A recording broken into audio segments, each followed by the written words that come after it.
Sargon, I have to know your opinion on if the UBI is only paid for by George Soros. What's your take? So you yes on UBI, but it only comes out of George Soros's bank account. Are you in? No on UBI. No, You're not UBI in. Come on, we can put George Soros out of business. Come on, Sargon. George Soros and Jeff Bezos only. How about that? Look, so could the communists, but that would be a bad idea too. There you go. So you're not even principles, Adam. He's a man of principles. Oh, I should have known it. I'm not even saying that George damn Soros shouldn't be able to do political activism either. You know, I'm not saying he shouldn't be able to do that. But I'm saying UBI is bad, Adam. You got free will and UBI, like the no free will if you've got UBI, and it's like the thing is that there's kind of a true point to that though, right? Because if you are incentivizing people to not worry about sort of their own spending habits as much, right? If you're loosening that sort of barrier, then I don't know that I don't know how to describe it, because it's not like something that I think we've got good language for. But I think there's a general sort of view of the loosening of boundaries in society that we have, and I think it's bad.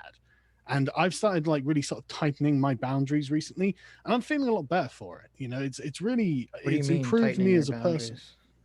Yeah, like what I'll permit myself to eat. You know, what I'll permit myself to do. Self-control. Just any boundaries.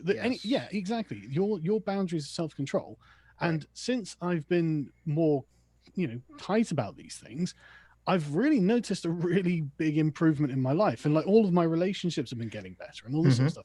And I've felt better about just everything. And how is UBI going to change that though? Seriously, it seems like UBI would make you tighten your boundaries more if you only have a certain before you get amount into of that, didn't you say you were like on keto or something?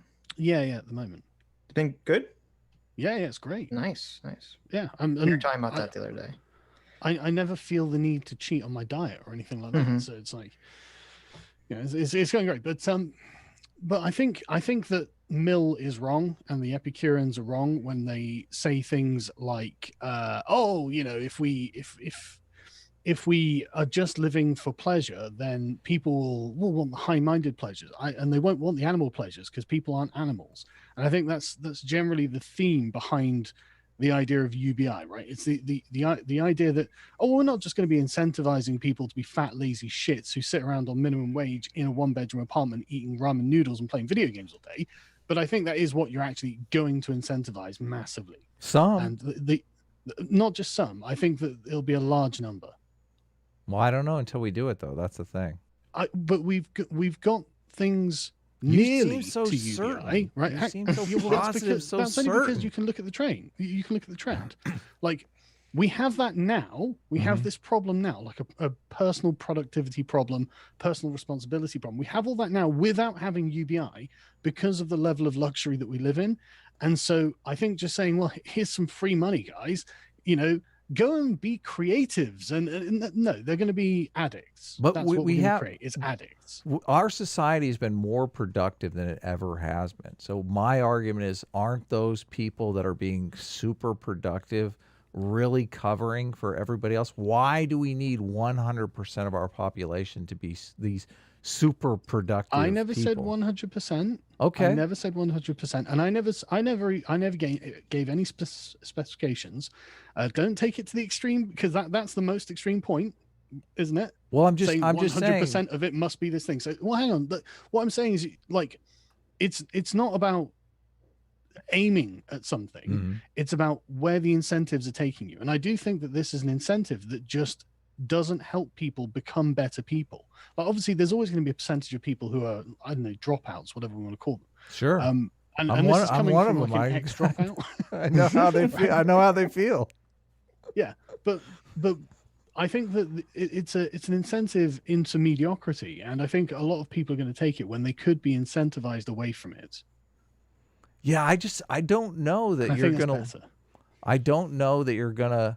I don't know that the Elon Musks of the world are going to turn into, like Brad Pitt with the bong on the couch, in True Romance. No, I don't know that they're going to. But again, let me let me just, I hate to say this, but that's again another extreme statement, isn't it? Right. I'm not worried about the Elon Musks of the world. I'm worried about the sort of like the people I know, like my cousins, people like that, who are not naturally inclined to hard work. And if they were given like $1,000 a month, they would just sit around and play Mario Kart while getting stoned all day, right? Right. And I don't blame them for that. But the point is, I know that because they've done that for portions of their life, but because of like other responsibilities that come along, like having kids, it's actually forced them to get off their ass and actually do something. And one of them is actually doing really, really well for himself as a builder and a contractor.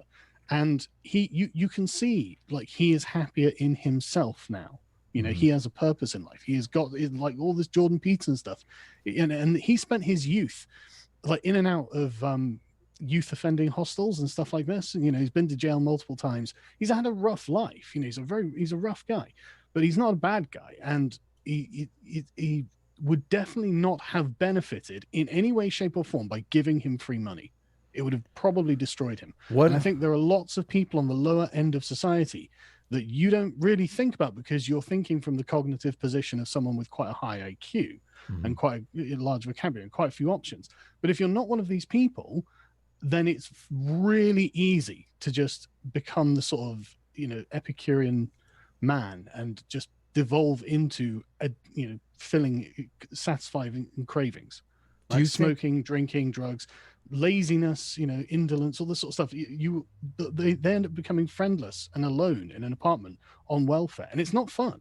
You know, they go through these long bouts of depression, and it's like, look, I don't want to incentivize that for people who are not the Elon Musks of the world. You know, the Elon Musks will probably be fine, but these people won't be. I just don't know that it will incentivize it. Do you think Why wouldn't it? having kids? I mean, you're adding a level The of restriction stability. was that he didn't have money.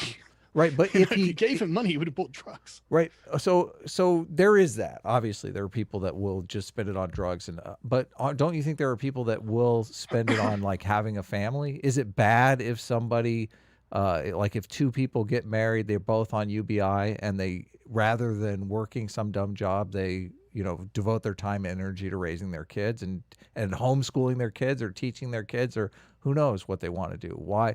Would that be a terrible thing? No, but why would we care about that? Because that's not a terrible thing.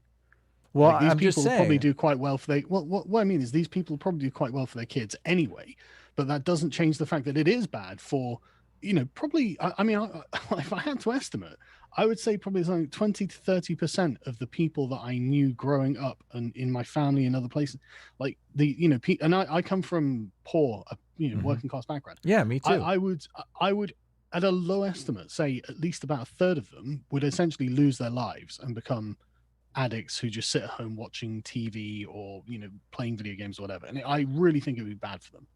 I don't know. I don't know. Yeah, see, that's what I wonder. Well, I can tell from the experiences that they've had that the only thing that prevented them from doing that was a lack of money.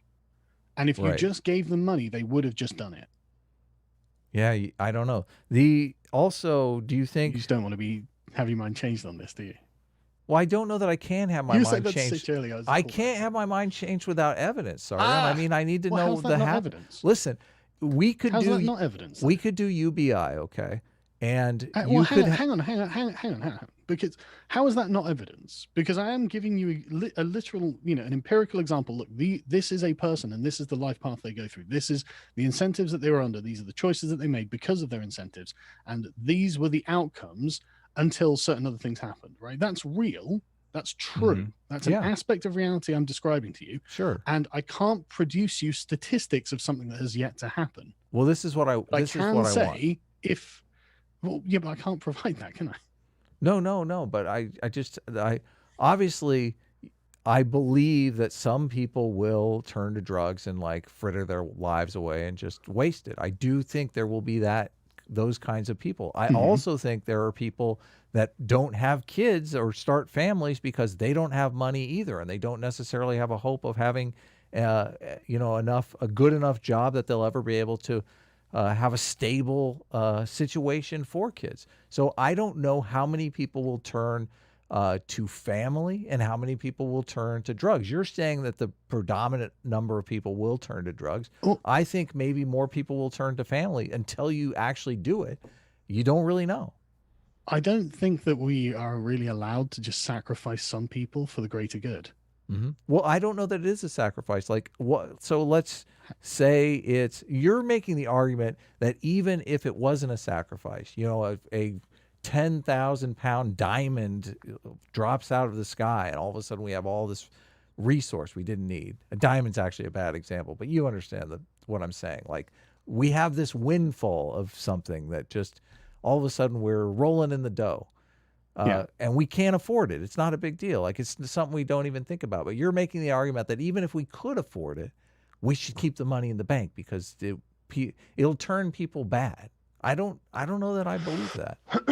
I'm not saying it'll turn them bad. It's not about them being good or bad. It's what's good for them, like objectively good for them. And I don't think that being depressed and doing nothing is objectively good for anyone.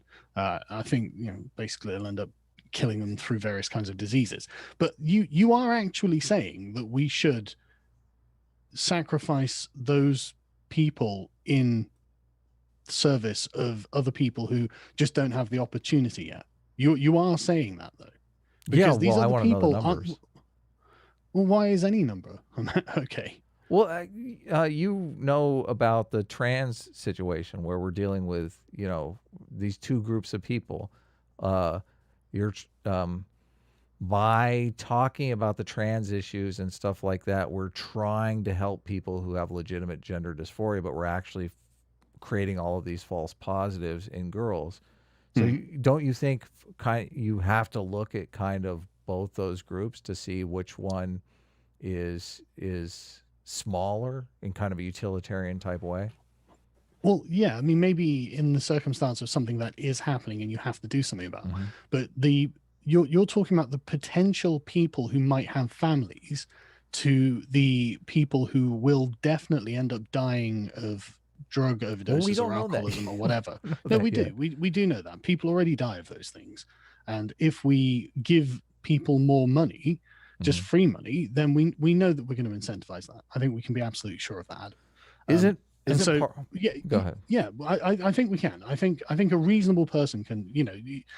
I'm not saying that it could not be proved wrong. It is possible that I'm wrong on this, but I think that as a reasonable inference, we can. And again, I can't deny the experience of my own life and having known people like this, lots of people like this. That's the thing. The sort of people. Again, who I don't want to be mean, but they're not academic. They're not. They're not people who realize that reason is the slave of the passions, right? Yeah, like totally. We do. They don't get it. They don't really, everything is about their passions. These are the sort of people who watch normie TV, you know what I mean? And they already are addicted to a load of stuff. They already have all of these problems, and they already can look at the world in a way that looks like they're not going anywhere. And maybe the option for them to go too far is actually quite limited. They're not going to go very far in their lives because of natural drawbacks. But these are often people who are not aiming for the stars. They're not aiming for things that are amazing. They're just aiming for something that's pretty good. And I think that giving them an incentive to not do that is actually a bad idea. Well, why? I don't understand how it wouldn't be an incentive though. Like having a family is something to work for. Yeah, but you don't need lots of money to have a family. Yeah, exactly. That's the whole point of UBI. You don't need to have lots of money to have a family. Yeah, but you don't need UBI to have a family. I want to use another thing too, because you're talking. Hang on, because I'm really confused at your perspective here. Because, like, there's real human suffering on one side that we can reduce by disincentivizing slowly over time, or increase by incentivizing.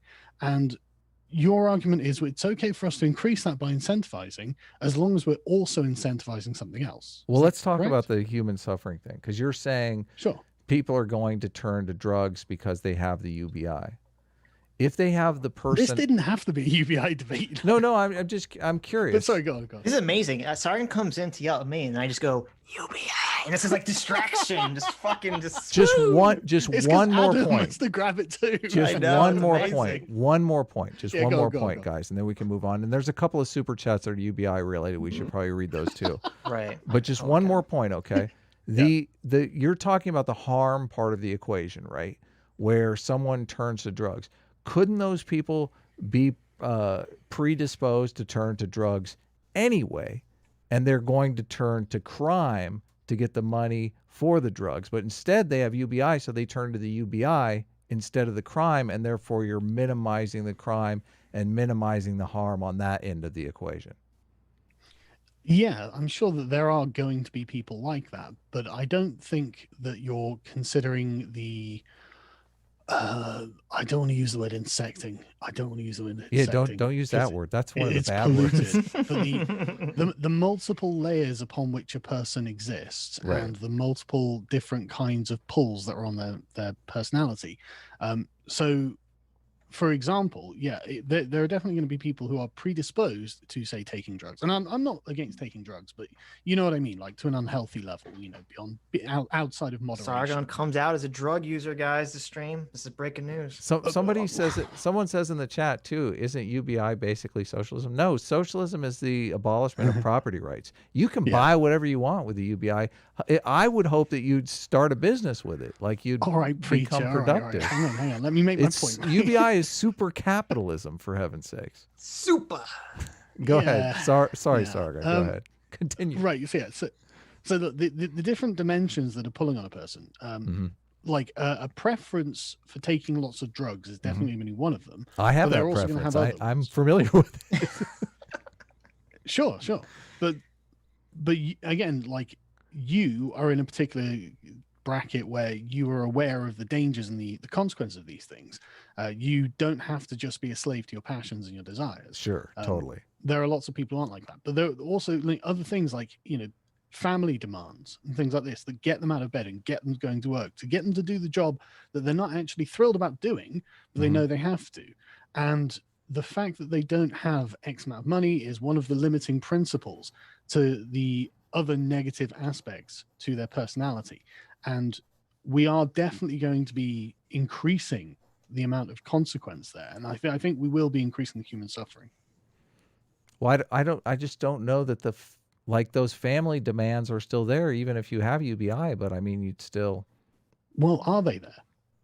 Yeah. You want to take Why? care of your kids. You want to spend time but with that your means kids. Yeah, but the family demands in the form of money. I mean, are the kids not people? Do they not get UBI? They get UBI when they turn 18. Right. Okay. Yeah. Why there? Why? Well, you might want to save your UBI to send your kid to some fancy college. I mean, UBI is not a replacement of work. If you want your kids to go to some fancy college, you'll probably have to work as well. UBI is like barely getting by. So, But I think eventually it probably will expand to that, won't it? well, if you lower the risk of having kids, you might have people who have kids early on. They think, I'm just going to live off of the UBI. They fall in love with the kids and they're like, I want more for my kids than this. So they, try to build themselves up and get a better job to get more money. So I'm just saying there's so many factors You might here. get some people like that. But I honestly, there's so many factors. I think that the majority are going to be the kind of depressed Twitter communists that you see online. I think that's what you're incentivizing with UBI. And I think they're going to be isolated, childless, and against the idea of children. And Good, they'll all not die going to be out very then. productive. Sorry? They'll all die out then. That's good. Well, no, because generation after generation, you're making them with the incentives. And until I the know, generations I'm are whittled joking. I down. understand what you're saying. Yeah. And then we're hollowed out. And it's like, okay, so we've got these big empty countries where property's worth nothing because, I mean, there's not enough people to buy it anyway. It just strikes me as a degenerative process, whereas an invigorating process is one of healthy competition. But the point of competition is you have to be able to fail. And if you can't fail, you're not really competing. And if you don't really compete, then you never really win. This isn't So the it first seems like time you want to create a society of losers. This isn't the first time I've been called a degenerate, Sargon. So I'm not saying you're a degenerate personally, but I'm saying that it seems that you're incentivizing a kind of weak mindset. And I'm curious. I can't get around it. I'm curious.